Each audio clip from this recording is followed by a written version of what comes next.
Alright then, ladies and gentlemen, hello and welcome to Crypto Space. So in today's video, guys, we are going to cover Kaspa's recent price action. We are going to cover BTC, a couple of interesting news that I believe are quite important, and also on the top of that, couple of metrics for Kaspa. And of course, we are going to have a look at general market conditions, and also we are going to cover BTC and altcoin charts as well. So guys, if you are new, please consider subscribing, and a quick disclaimer that this video is not financial advice. But now let's hop into Kaspa itself. So the current reward for Kaspa is currently sitting at 110 Kaspa. The next reward is going to be 104 Kaspa. Next reduction is scheduled in 14 days. The hash rate is currently sitting at 273 petahash per second, and all-time highs for hash rate is 277 petahash per second. So now actually let's check accumulation. So last time I've updated you guys, that was on the 20th of May, and we were sitting at 75k 330, and as of the time of recording this video, we are sitting at 75k 440, which gives us 110 new wallet addresses holding over 10,000 Kaspa. And if it comes to 100k, we are sitting on 20 new holders in the last 2 days. Good, you know, that accumulation is happening there. And now guys, exchanges told SEC leaning toward approval of spot Ethereum ETF, and also Fox Business also coming out and saying that this is much more possible right now. That piece of information came out not that long ago, as you guys can see. And on the top of that, we've got Vanex Spot Ethereum ETF just listed on the DTCC with ticker. So guys, is this a hidden message pretty much of approval? Obviously these guys are going to know earlier, and perhaps they know what's going to happen. And also, correct me if I'm wrong, but that was the same case with BTC, right? Before we got approval, official approval, we could already see that listing on BlackRock's page, as far as I remember. But all right, let's have a look at the chart now, right? So first of all, that is a 4-hourly time frame, and now guys, we have finally broke above properly from that downward momentum. However, Kaspa met the resistance that is sitting at 13 cents. However, Kaspa Bulls pushed the price upwards, and at the moment looks like we are still below that resistance of 13 cents.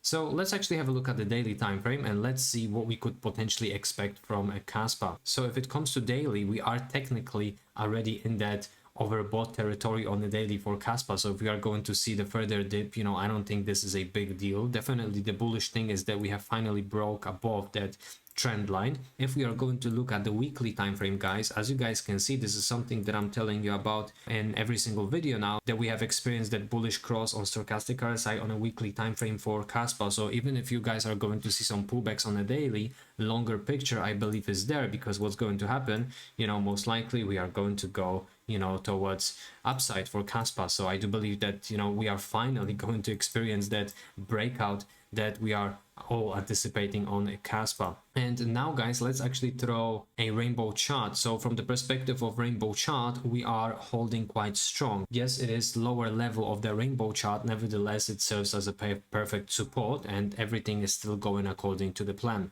But right, actually let's have a look at BTC. All right, let's have a look what's going with BTC.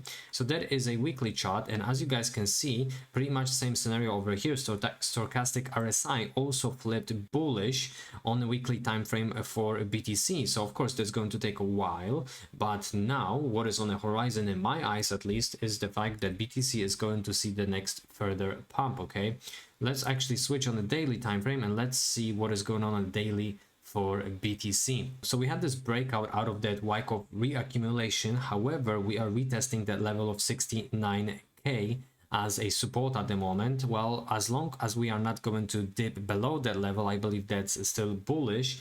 However, concerning thing over here is that the fact that we are trading in quite overbought territory for stochastic RSI. Nevertheless, the inflows are quite high for BTC, so that's actually good. You know, as of yesterday, as of 21st of May, we have 305 million USD of inflows for BTC. So now we could technically trade in that area for a while, right? Nevertheless, you know, weekly time frame basically shows us that there is a momentum reversal for BTC, and I do anticipate that further breakout. But anyways, before we are going to look at different charts, let's actually have a look at what's going on in the bubbles. So if you are following Pepe updates, I'm pretty sure that you are very happy, because on a daily Pepe is up 26%, Gala up 12.9, Bonk 5.4, and Floki 10.1, guys, and the rest of the market is pretty much retracing. It's actually actually so funny, you know, that meme coins are actually pumping at the moment. However, it is what it is. Okay, and now looking at the liquidity on a 24-hourly time frame, guys, we do have quite significant levels of liquidity, around 46 million USD worth of shorts above level of 70k, guys. So could we see the further pump coming soon for BTC? That's the question. And also, let's have a look at this beautiful chart. So first of all, shout out to Trader Tarangate, and that is a monthly chart. We have entered the fourth Bitcoin post-halving rally. No matter how the pathway is, the target is unchanged, 500k. BTC will hit 500k before the next halving in 2028. That would be beautiful, guys. And I'm not saying that this is too bullish, because everything might happen, you know, especially given the fact of these inflows and retail. Well, most of the retail actually comment, because obviously we are retail investors. However, a big portion of retail investors, I believe, is still not here. So if Bitcoin would see the price targets of 500,000, you know, we can imagine of how much money is going to flow into Kaspa. And now looking at this chart, that is a weekly chart, guys. So shout out to the Titan of crypto. He's saying that Bitcoin imminent takeoff. BTC is about to fly again. So as I was mentioning on TradingView, guys, we do have that flip on stochastic RSI, and we are dancing around previous all-time highs for BTC. And as you guys can see historically, what happened after that, that's pretty much no brainer, guys. We are pretty much anticipating that huge pump, you know, for our crypto. And now let's have a look what the Scalping Pro has to say. Bitcoin 4-year bull cycle is still on track, and it's exactly where it's supposed to be. So guys, let's actually have a look at 2017 first. So this is where we are at the moment, right? And this is where we are at here, right? So we got this, you know, sideways price action, etc. However, that boredom finished in 2017, and after that we saw a parabola for BTC. So guys, it can take a while. Obviously, everything that I'm showing you over here is pointing out that we are going to see that breakout.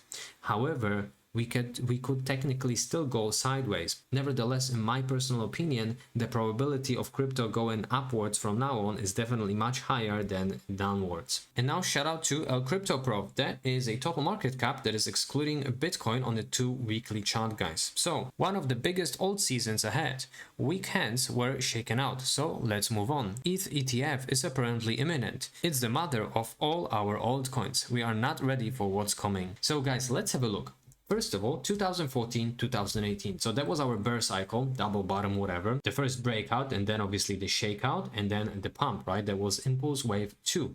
And as we can see over here on RSI, that was basically, you know, the scenario, right, if it comes to RSI. So let's actually compare it to right now, what is going on. All right, so we've got our bear cycle, right, double bottom, then impulse wave, and then obviously after pump we had a dump, right, and then sideways price action, and now looks like we are starting that impulse wave 2. And if you guys actually going to compare that pattern for RSI, that looks very, very similar, right? So I do believe that the only thing you can do at the moment is to be patient and not panic selling. And guys, also one thing, let's actually have a look at total market cap that is excluding top 10, all right, because this is where our Kaspa is at the moment. All right, so let me actually get rid of that lovely rainbow, and let me switch it to, let me zoom it in a little bit properly. So guys, basically in recent days you saw your altcoins pretty much went up, right? However, on the total market cap excluding top 10, obviously that was just a little pump, right? You can just imagine what is going to happen if we are going to reach these levels, right, all-time highs, and then enter the proper box over here, right? So I do believe that patience is going to be rewarded in this market. Ladies and gents, thank you very much for watching that quick Kaspa update. I hope that you have guys enjoyed it, and I wish you having a great day. Peace and love, crypto.